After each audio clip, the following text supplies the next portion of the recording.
Welcome to the Counseling Tutor Podcast, the must-listen-to podcast for students of counseling and psychotherapy. Here are your hosts, Rory Lees-Oakes and Ken Kelly. Hello, I'm Rory, and with me is my wingman in all things therapeutic, Ken. How are you doing, Ken? I'm great, Rory. It's absolutely fantastic to be here. You have tuned in to episode 106 of the Counseling Tutor Podcast, and today we're going to be starting today's episode by looking at using assessment tools in counseling.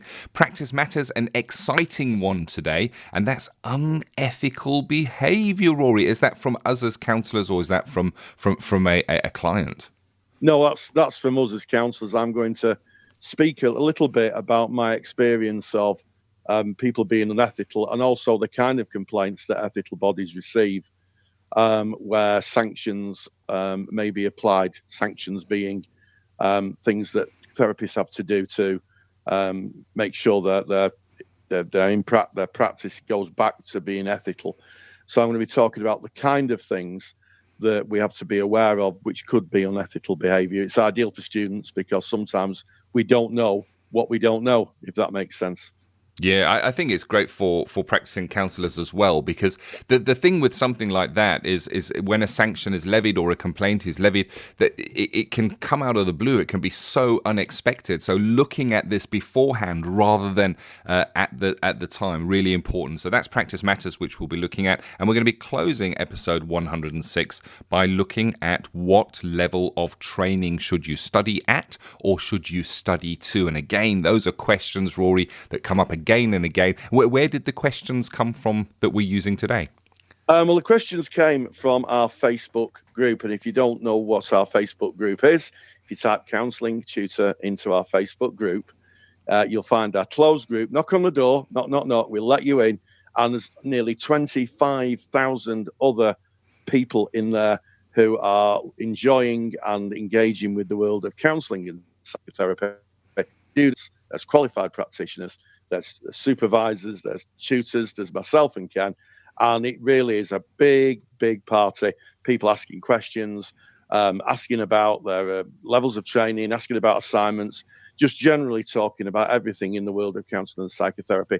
Come on in, we're waiting to see you. Yeah, jump on Facebook, put in the words Counselling Tutor, knock on the door. Biggest support group for counsellors in training and therapists in the world. So get yourself in there. And we're starting off with a question or a topic discussion, I guess, that is taken from the group, and that is using assessment tools in counselling. It's an interesting one because I remember looking at this in training while studying, and my first reaction, Rory, my gut reaction, because I was on a person-centered course, is no, you can't assess a client. It's not person-centered. And of course, I don't subscribe to that belief anymore. But that was my gut reaction. And I think assessment tools are maybe not covered in depth in training, and I think it's an important topic for us to look at.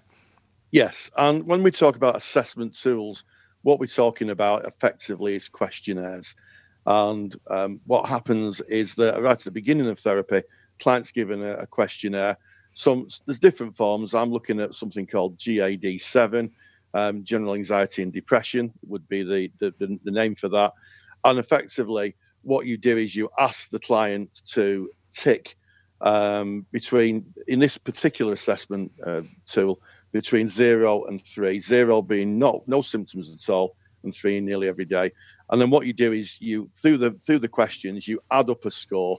And then when you do a review, you do another assessment and see if the score's gone up or down.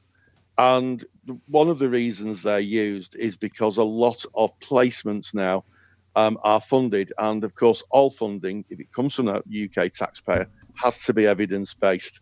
And one of the ways that you can evidence the base is to show how well therapy is working. So that is why they're used. And yes, and only the other day I got a letter in the postbag, Ken, from someone who turned down a placement because they were saying that they felt it wasn't in the person-centered tradition to use assessment criteria, and the placement manager had said you're going to struggle finding a placement that doesn't do that now. And I'm afraid I do agree with the placement manager. You know, funding is about evidence, and the way the evidence is using either Core 10, which is another tool, or GAD7 or GAD9.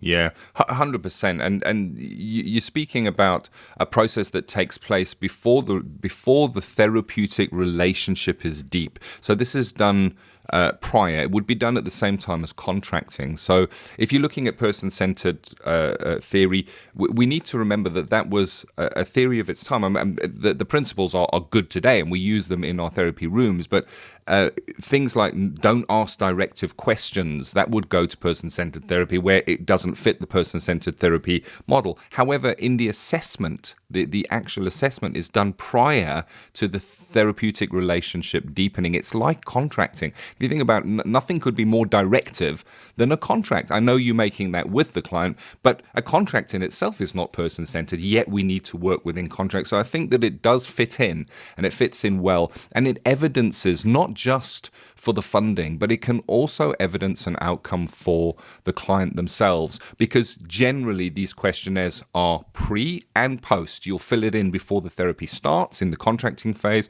and then you will fill it in again, and then it is looked at, is there a comparison, is there a difference, has there been any movement? That can really be in service of the client, not just to evidence the funding.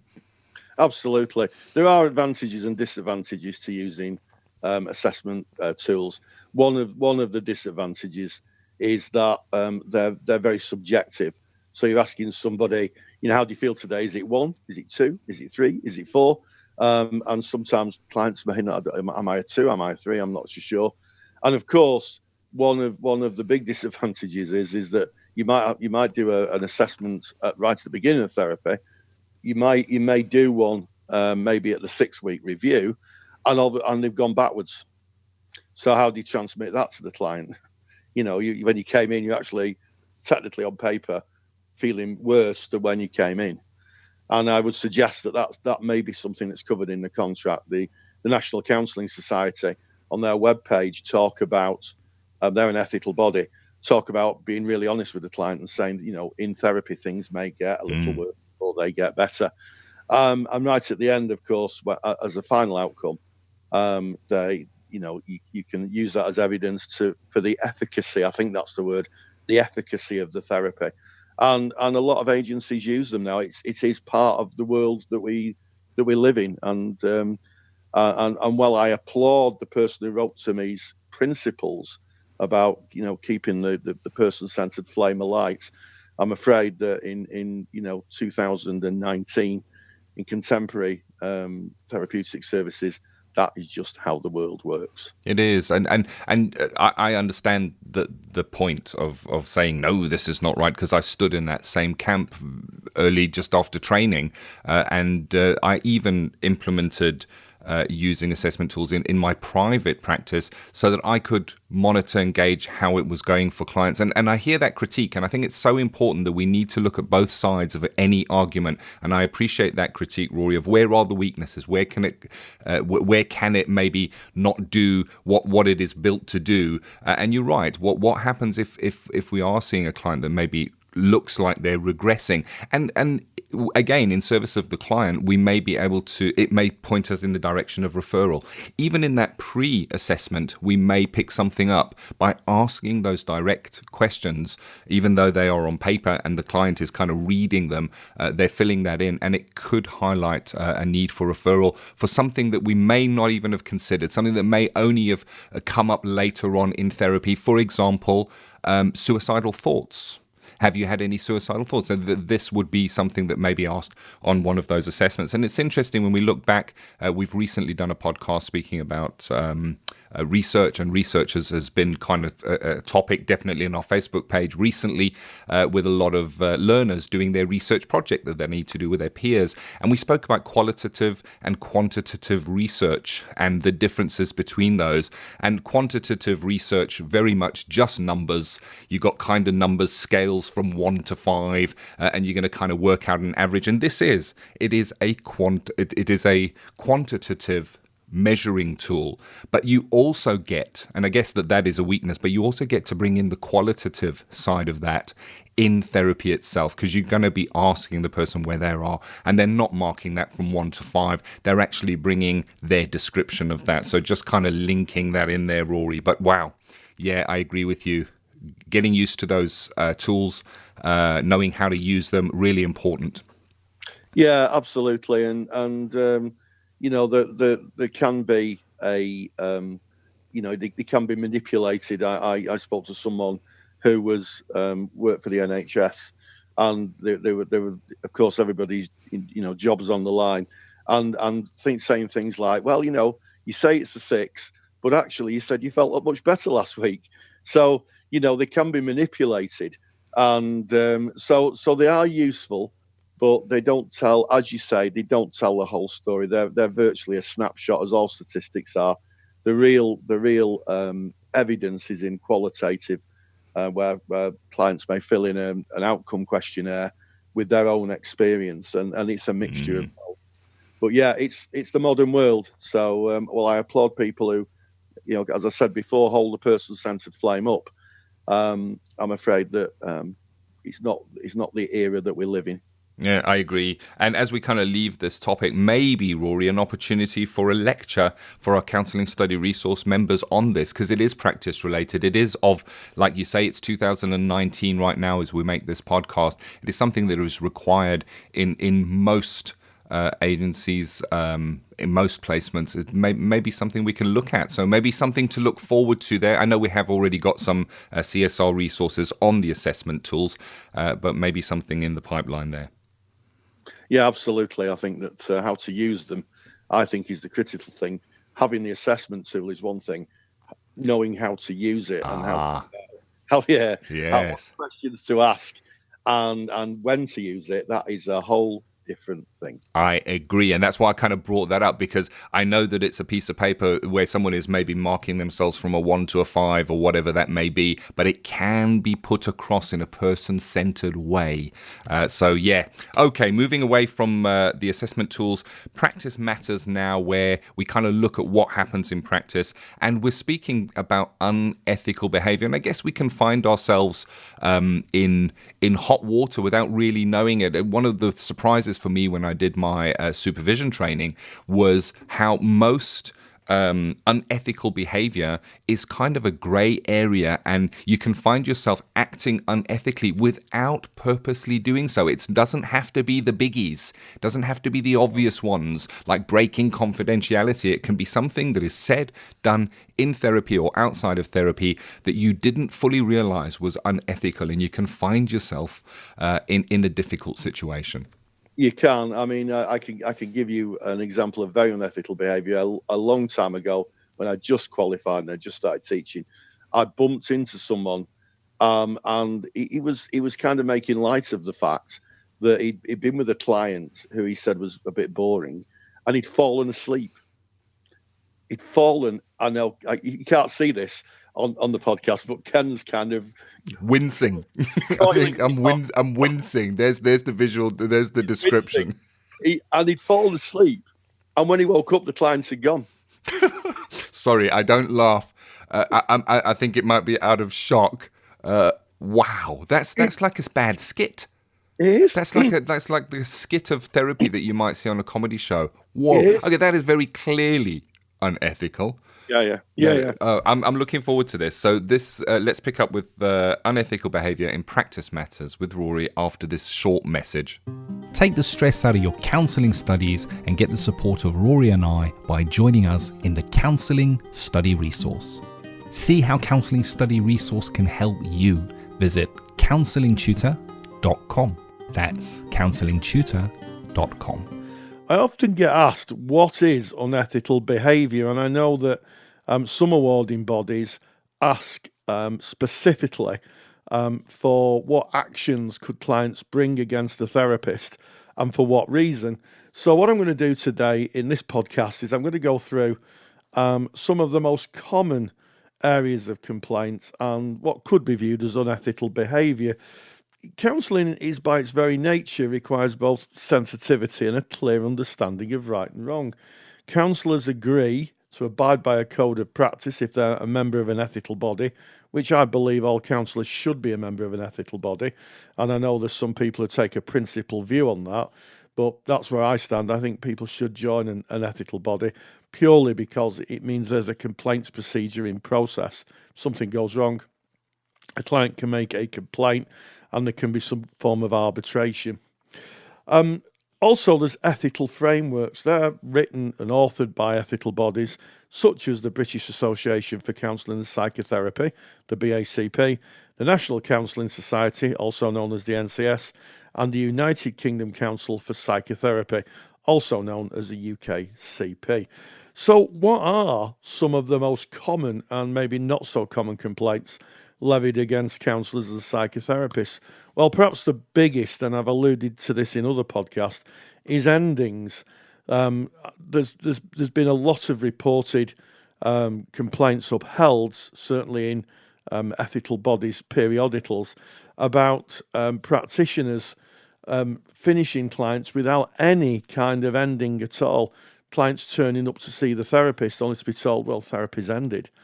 Or having no idea that therapy will come to an end. This is where contracting is so important. You know, if you're working in a time-limited way, saying to the client, you know, hey, we're working in a time-limited way. There's 12 sessions. How do you want to use that time? And also reminding the client when they get to, say, 6 sessions that there's only a few sessions left.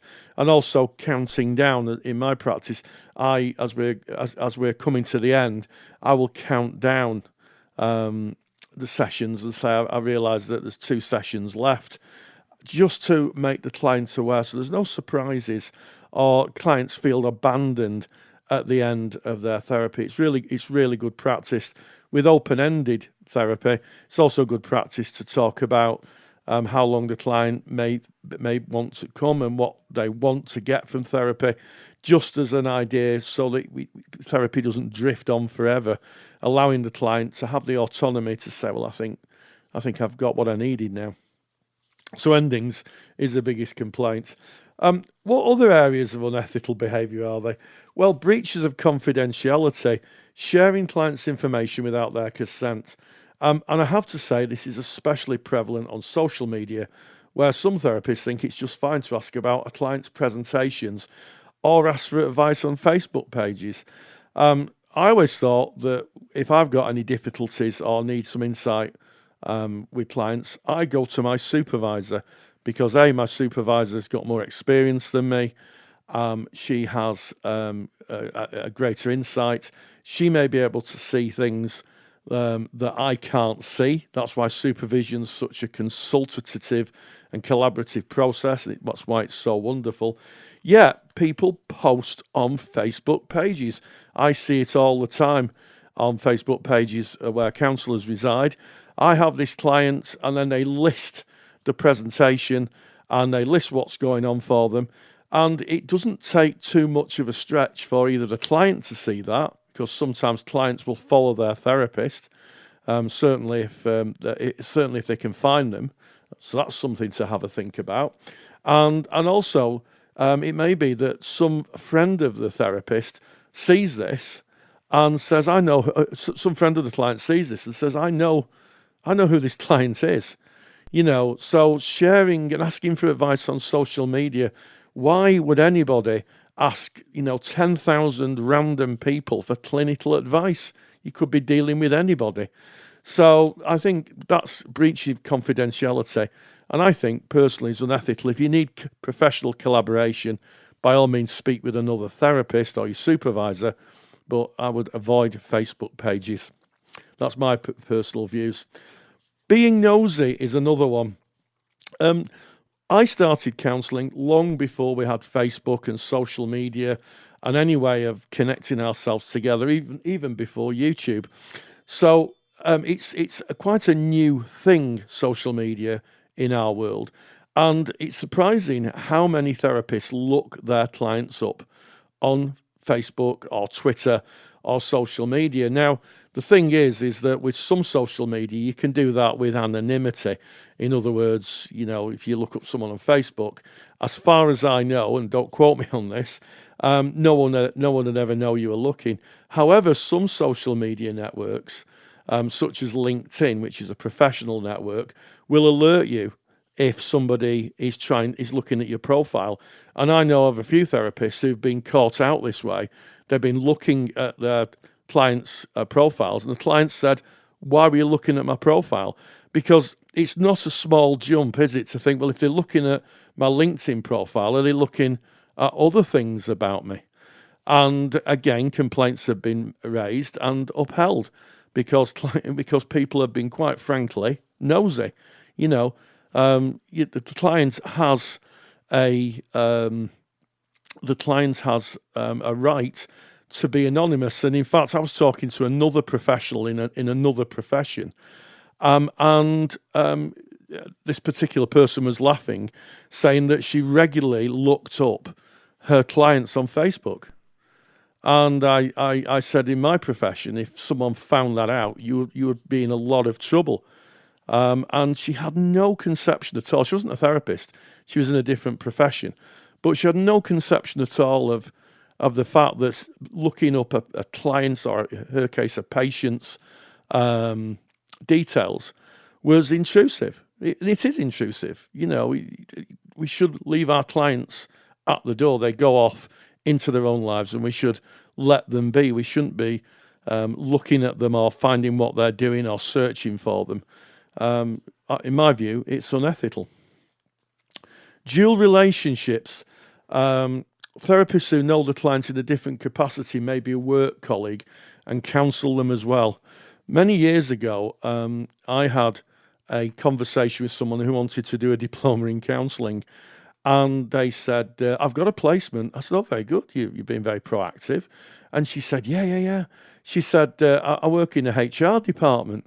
So I said, "Oh, brilliant." She said, "And we're having some redundancies, so I could counsel those people." So I said, "Whoa, hang on a second." I said, "At one level, you're the person whose name's going to appear on the letter of redundancy. And on the other hand, you're saying you're going to counsel them." I said, "That's totally unethical." And genuinely, the person I was speaking to just did not get it. And she got quite angry. And I said, "You cannot be someone's HR manager and counsel them." And I've come across organisations who've discovered that one of their employees is training to be a counsellor and has actually asked them to counsel people they're making redundant.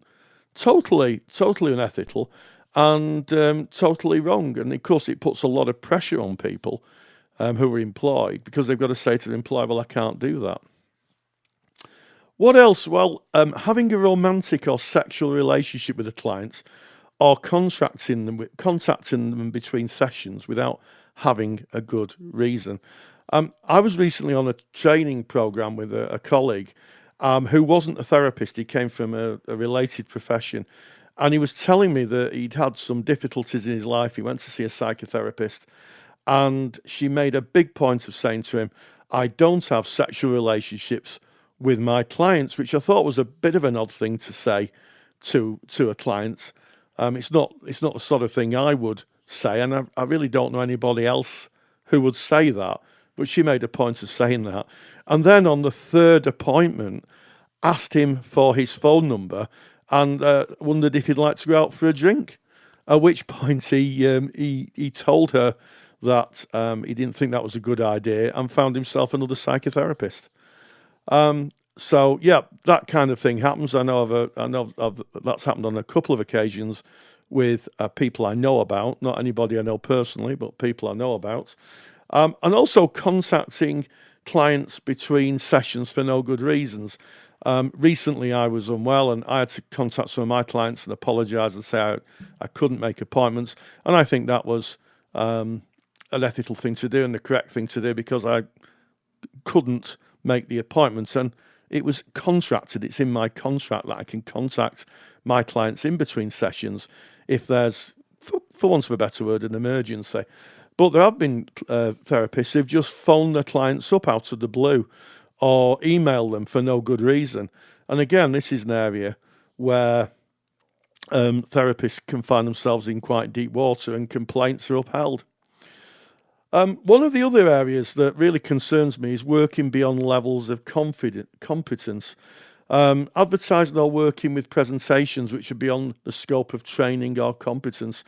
I hear on a reasonable regular basis therapists who take on clients who I would, even with my level of experience and training, would be uncomfortable taking on because their presentations are out of my knowledge. I'm not trained for working with clients with certain presentations.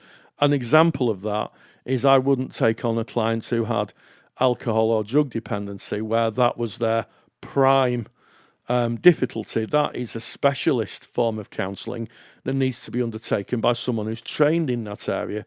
Nor would I work with somebody who wants to talk about adoption in England. It's not in the whole of the UK, but certainly in England, I think in Wales. If someone wants to talk about adoption, specifically about their adoption, then you have to go through a counsellor who is trained in adoption counselling. Yet I do hear of people who work with adoptees on a regular basis with adoption. So that's always a little bit worrying. And I have seen therapist websites where they've advertised working with all sorts of presentations, and yet their qualifications don't seem to match up, which is a bit worrying. Finally, gay conversion therapy. Now, thankfully, about 4 years ago, ethical bodies wrote to practitioners and said it's absolutely not ethical. It's a prescribed act. In other words, you can't do it, to work with clients to try and change their sexuality. And also to say to clients that being gay is a mental illness. Now, I have to say that up until I think 1980, if I'm correct, it was in the diagnostics manuals that being gay was a mental illness. And of course, as time goes on, this has been removed, thankfully. And in fact, I've got a book in my library called Teach Yourself Psychiatry. So it's not a book you could teach yourself psychiatry with. And it talks about gay people being, and I quote, deviant. I'm quoting the book there. And it's an old book, and it's one I removed many years ago from a college I worked at because I thought it was inappropriate to have in the library. So I pruned it out of the library, but I kept it as an historical artifact. And I use it occasionally in training to show just how things have changed. But there are still therapists who will say, either privately or even publicly, that being gay is a mental illness and that therapy is needed to help people get back onto the pathway of heterosexuality. And of course, that is unethical and damaging. You know, there's been plenty of research on individuals who've undergone gay conversion therapy, and it just hasn't worked. And I think the reasons for that are pretty obvious. So a final word of reassurance. I think that any profession will have a few rotten eggs or incompetent practitioners. I live down the road from Hyde, the little town of Hyde, where we had Harold Shipman. There's no better example, if that's the word you can use, of someone who was just evil and horrible and not upholding the values of a medical practitioner. So, you know, there are people who do wrong in all professions, but generally I think most therapists go through their professional career working in the service of the client and trying to do the best possible job. Well, there you have it. Thank you as always, Rory. Unethical behaviour, something really worth looking at. Not when we find ourselves in a situation where that behaviour is played out, but beforehand. That's what we do. We inform ourselves by listening to the Counselling Tutor podcast. And you can get Rory's super duper handout. And the best part is it is free, just like this podcast. And to get Rory's super duper handout, go to counsellingtutor.com. That's our website, counsellingtutor.com, 2 L's in counselling. We're based in the United Kingdom. Click on the podcasts tab. navigate your way to episode 106. That's today's episode. All of the show notes are right there on that page with any links to external resources from the topics that we've discussed today. And right there on that page, you can download Rory's super duper handout on unethical behavior from right there within the page. Just put in your name and your email address and we will send that to you. And of course, if you are already a member of our paid for resource, which is called the Counseling Study Resource, well, that handout has already been added to your handouts vault. No need to download it. It's there for you. Just log in and enjoy it. So moving away from unethical behavior into another question that came through on the Counseling Tutor Facebook page. What level should I train at? What level should I train to? Wow, this comes up again and again, Rory. It does. And more to the point, where do you start? Traditional courses have been a short level 2, maybe 10 weeks at level 2 here in the UK, and then a level 3 for a year, and then a 2-year diploma would have been the vocational path. And as a tutor, about this time of year, as we got towards the end of the academic year, I would get phone calls from people saying, I want to go straight onto level 4, I want to go straight onto level 3. And it can cause a lot of confusion and sometimes a lot of bad feeling when a tutor says to a potential student, well, you're going to have to do level 3 and then you have to do level 4. And there's some good reasons for this. There's very few qualifications that actually match, well, I can't think of any, that actually match counselling training. So it's so unique that we talk about accreditation of prior learning, or APL. So sometimes, you can join courses at a higher level if you've done another course. It's a bit more tricky in counselling because a lot of counselling training isn't about the theory. It's also about how that theory relates to you. In fact, I've just given a lecture in the CSR about theory related to our own personal development. So that isn't really covered. It's certainly not covered on things like psychology courses or anything like that. It's a unique experience. So usually we ask people to start at level 2, 10-week course. The reason for that is because sometimes at the end, people have said, it's not for me, counselling. It's not for me.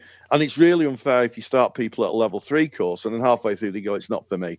The numbers diminish. The course itself becomes, not as rich and as an exciting course. So the 10-week level 2 is really a filter. And I've had some wonderful people do level 2 courses who are, I want to be a counsellor. When they got to the end, they said, I want to be a social worker. I want to do this. I want to do that. Because a lot of people come to training not knowing what counselling is. That's a difficulty. And also, the other thing about asking people to do a level 3 course is because a lot of placements want a level 3 qualification before they'll take you on. So it's not that the training provider is trying to make more money out of you. It's if you go to a placement and they say, so have you got a certificate in counselling skills? Well, no, I've got this. It may not be the best fit for them because you're working with an outside employer. So usually level 3, and then you can go, once you've done a level 3, you can do a level 4, or you could go on to do a degree, or you can even go on to do a master's degree from a level 3 if you're academically capable of doing that. Quite tricky and sometimes quite disappointing when people have got a lot of previous qualifications and they're told they have to do a level 3 first. And I guess the question that kind of links into this is at what level are you client facing, and that would be second year level 4 that you would be qualified to be client facing. And I hear what you're saying, and I've seen the same kind of comments on the Facebook group where people are kind of disappointed by that. They want to get out and they want to help and they want to be of use, and I kind of understand that counselling training is so different, as you quite rightly pointed out, Rory, than learning anything else that I can think of as well, in that there is a massive element of personal development involved. It's about us being able to look at ourselves and discover our own hidden issues, I guess, if you want to call it, understand who we are, what prejudices do we hold, and by the very nature, these are things that are unseen to us. There's an exercise called Johari's window. You only have to do that in one lesson to understand how many behaviors can be unseen. to us ourselves.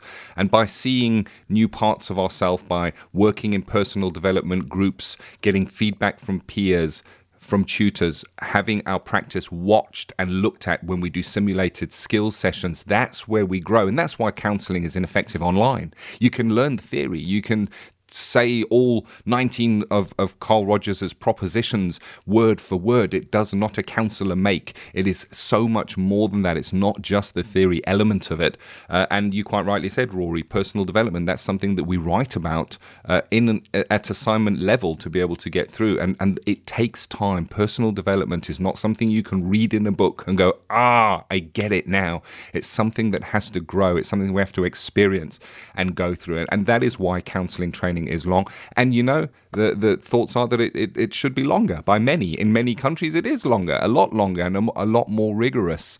A very interesting topic indeed. But I think when it comes to what level you should train at, it's about what you want to do with the qualification. If you want to be a client-facing counsellor, then you need to have at least a level 4 certificate in counselling that will so that you can go out and begin your practicing.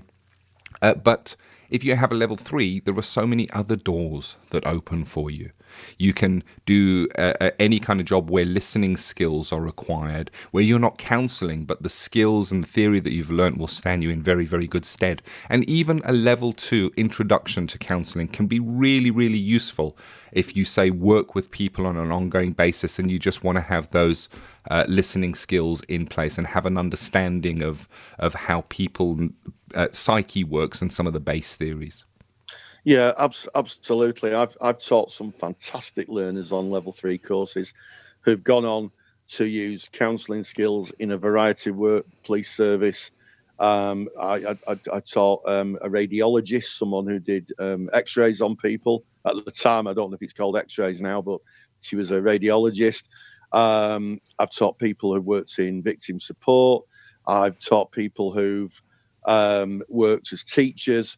So they've gone away with a whole really useful tool bag of counselling skills, and more to the point, a real solid understanding of themselves, their own, what's sometimes referred to as an intrapsychic process, their own motivations, which, let's face it, when you're working with anybody, it's you that you bring in to any meeting, be it therapeutic or any other professional meeting.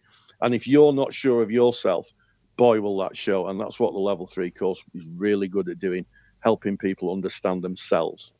100%. If you're listening to this and maybe you're just considering whether counselling might be right for you, that's the reason that 10-week introduction to counselling course, at least in the UK, is there, because you're going to know. You're going to have a very good idea by the end of that. So the levels are there for a reason, and I think that they work pretty well.